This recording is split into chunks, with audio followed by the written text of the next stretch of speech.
So guys, my name is Faris. This is my first time giving this presentation, so bear with me. So guys, today we're going to be doing mangrove reforestation. So EMEG has a lot of activities, but today we're going to be focusing on mangroves. If you can see them out that window there, next to the water. So yeah. Alright, so what is a mangrove? So mangroves are what we call halophytes, so they live in salty water. And especially in the UAE, the water is really salty because of that heat. And the mangrove species we have here is called Yalla Marina, or the grey mangrove, and it's the only mangrove species that's able to grow in these really harsh environments. Yeah, so with the global distribution, mangroves are around warm subtropical and tropical coastlines around the world. So from like US to South America, across the world basically. And there's over 70 species, and I think 16 million hectares of land covered by mangroves. So there's two main genuses of mangroves. So there's Rhizophora, and they have their roots kind of in this cage-like structure, and they kind of protrude out of the water. While Abyssinian, like the one we have here, they have an underground root system with sticks that almost like poke out of the ground for oxygen. And they're more adapted for a harsher climate like the UAE.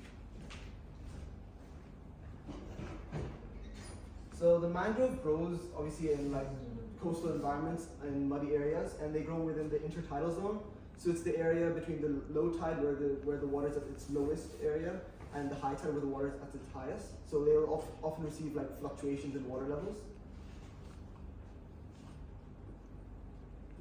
Yeah, so you can just see here, this is a good illustration. So this would be where the low water is, and this is where the high water is, so they'll always be within that region.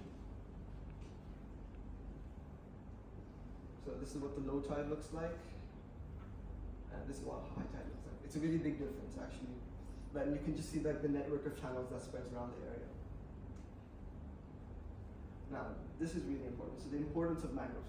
So mangroves are really important in many different ways. So for example, biodiversity. Mangroves are really important in supporting biodiversity. So if you look at Bangladesh in the Sundarbans, they have the iconic Bengal tigers. That's a really important habitat for them. And they also have lots of resources. So in many developing countries, they use the firewood to support themselves and like create energy. Mangroves also provide coastal protection. So they'll be used in reducing the effect of storm surges and tsunamis.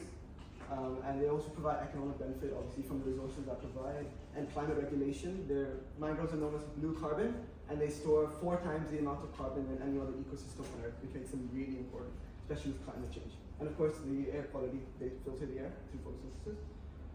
Yeah, but because of climate change, we've been releasing more carbon dioxide, so there's more heat being absorbed in the atmosphere, and that's being reflected back out. So this is increasing the temperature, and that's a really big impact. So, like I mentioned before, mangroves are broken into two pieces. So let's take in that carbon dioxide and produce oxygen. And so it produces the carbon dioxide in the atmosphere. How do mangroves absorb CO2? So they have these little pores under the leaves called stomata. It's also applies to any plant, by the way. And this is how gases enter the leaf. And also the other really interesting thing about mangroves is that they secrete salt on their leaves. So mangroves obviously they live in really salty environments, and they have to get that salt extruded somehow. So they'll often extrude it out through their leaves. So if you look up close to one of these mangroves you have here, you'll see salt on there. And actually in summer, like Maury mentioned, there are gazelles here. And those gazelles will come and lick that salt off the leaves because they're very nutrient deficient sometimes. So we'll use that up. And just for reference, this is what mangroves parts look like. So this is what the flower looks like, and this is what the pulp field looks like. And this season right now we're not using seeds because the seeding season is from September to December. And right now we're just using maybe plants basically, but this is what the seed looks like. Yeah, this is what they grow into. And yeah, so the mangroves, as we said, for taking carbon dioxide, and during night they'll also take in oxygen and take out carbon dioxide and breathe.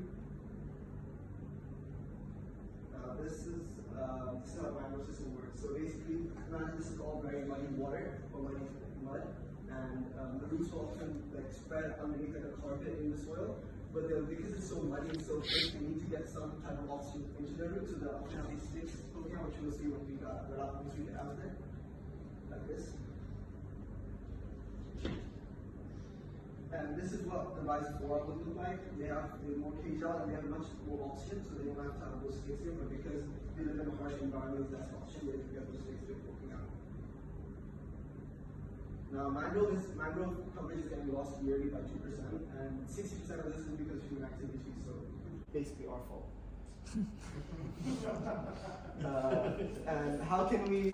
So number one, protect mangrove area. So this area is a Ramsar site and it's protected, like Maria mentioned, under UNESCO. So this will mean like less deforestation of mangroves and stuff, and restoration of empty or damaged areas. So you guys today are going to be planting mangroves. So that, I guess that could be under restoration because you're putting back what once was there, and raise awareness. So raise the issue and encourage more people to come out and plant. Now, what has EMEG done? So EMEG has restored more than 65 hectares of mangrove forest. Dig about a hole like 30 centimeters deep, around 30 centimeters deep into the ground, and then you're gonna get your mangrove plant here and remove the plastic cover. You can either just pull it out. What I mentioned is that when you plant it, it should be in the intertidal zone. So that means that you want it really close to the water because you want the mangrove to get flooded by water at some point. So if you do it really inland, it's not gonna get any water, right? So you want to try to get it as close as you can to the water. So yeah, any questions, guys? Excuse me, would you show the previous slide of how to plant it, please? Yeah, sure. Yeah, we will. Yeah. Too fast. No, amazing. I would say great. Thank you. For it to become like, I guess as tall as me, it would take a couple of years, but I guess you'll see growth within the first few months. Yeah, Like this 1 year. Yeah, they grow very slow. This like 2 years, and then up to, I would say, 3 meters is the maximum they can reach. So you mentioned the mangroves, and we always see them around the salty water, right? But I've also seen mangroves around rivers which are close to salty water, but they kind of go quite inland as well. So they can survive in fresh water as well. I think that's the brackish water, case, right? They can survive in fresh water, but they need a filtration system and they need salty water. So you can find them in estuaries. Yes, that's right. Yes, yes. But they'll never go up all the length of the river because they need some type of salt. I see. But they need salt.